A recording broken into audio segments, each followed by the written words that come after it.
So picture this in your clinic. A patient comes in with these chronic systemic inflammatory symptoms. You run the standard panels, you check for autoimmune markers, you look for infectious diseases, but conventional labs, they come back completely normal. Your patient is clearly suffering, but the data is giving you absolutely no clear path forward. What if the answer isn't actually in their blood work? What if your patient's missing diagnoses is actually hidden inside their walls? Welcome to The Explainer. I'm really thrilled you're joining me today for this clinical briefing.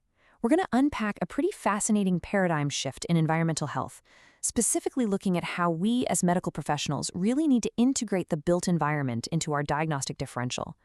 It's a critical look at how the literal spaces we inhabit might be silently driving complex chronic illnesses. We've got some great ground to cover today. We'll start with the modern indoor environment, look at the sheer scale of dampness, dive into accumulating oxidative stress, rethink our patient histories, and finally, get to that missing diagnosis. It's going to be a concise, data-driven journey from epidemiology straight to actionable clinical tools you can use. All right, let's jump right into Section 1, the modern indoor environment and the historical shift to airtight buildings. You know, modern architecture has totally changed our baseline human exposure. Think about it. For most of human history, we basically lived either outdoors or in homes with tons of natural ventilation. Fresh air was always moving.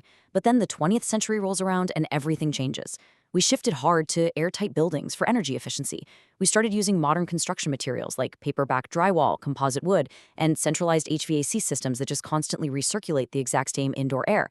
And while it's definitely more comfortable, this inadvertently created something our ancestors basically never dealt with: the perfect concealed breeding ground for fungal spores and mycotoxins. When moisture gets trapped behind those walls or in ductwork, mold can literally grow entirely hidden from view for months or even years. And I really want you to keep this massive number in mind: 90%. That is the staggering percentage of our lives that Americans now spend inside.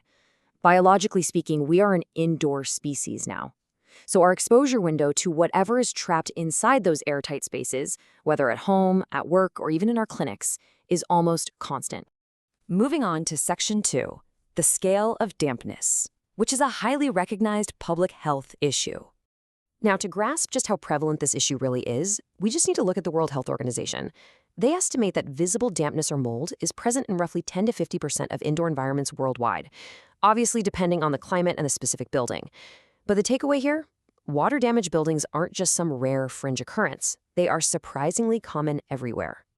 And to really nail down the clinical relevance, the Centers for Disease Control and Prevention officially recognizes the direct link between damp indoor environments and increased respiratory symptoms, asthma exacerbations, allergic disease, and a host of other adverse health effects. So the public health connection, it's firmly established. Okay, let's get into the physiology with Section 3, accumulating oxidative stress from the functional medicine perspective. Now, it's important to note that not every single person exposed to a damp building is going to get chronically ill, right? Plenty of people live or work in these environments without major issues. So it really begs a crucial question. Could chronic exposure to water-damaged indoor environments represent one additional source of oxidative stress and immune dysregulation that ultimately contributes to chronic disease in susceptible individuals? Well, to answer that, functional medicine looks at things through a cumulative bucket model. As clinicians, we already recognize a whole bunch of contributors to oxidative stress. Things like persistent infections, heavy metal exposure, poor nutrition, sleep deprivation, psychological stress, environmental pollutants, smoking, metabolic dysfunction, and, of course, just plain aging.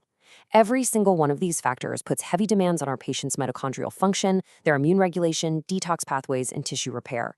And this leads us to a massive clinical paradigm shift.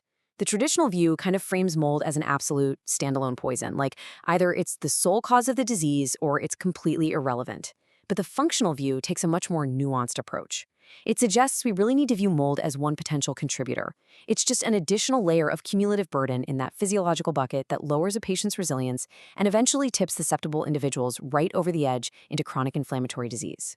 Which brings us to Section 4, rethinking patient history, and some really actionable screening questions. We all have our routine during an intake, right? We ask about smoking, alcohol, occupational hazards, family history.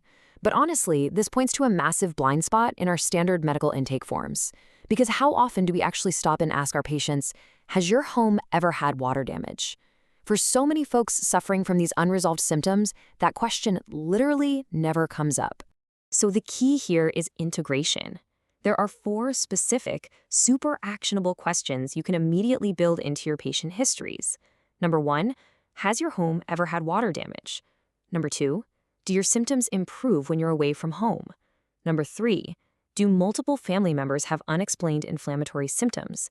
And number 4, is there a persistent musty odor where you live or work? Just adding these simple questions can completely uncover hidden environmental drivers of systemic issues. Finally, let's wrap up with Section 5, the missing diagnosis. We're going to look at a case study in complex chronic illness. The author of our source material actually shared their own incredibly frustrating journey with unresolved chronic inflammation. They wrote that they spent more than 10 years searching for answers. And just like we talked about earlier, their conventional labs? Largely normal. Without those clear markers, their symptoms were written off as Lyme disease, autoimmune dysfunction, or just slapped with the label of unexplained chronic illness. I mean, it's a frustrating scenario I'm sure many of us have encountered in our own practices. But here was the real turning point for them. The puzzle pieces finally fit together when they conducted environmental testing. That testing revealed significant mold contamination in both their workplace and their home. And crucially, those environmental findings perfectly correlated with biologic evidence of mycotoxin exposure in the patient themselves. Once they remediated the environment and started targeted therapy, the symptoms finally improved.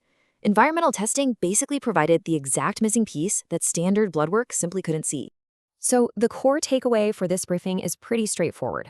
True clinical curiosity means we have to start treating the built environment as a vital extension of the physical examination itself.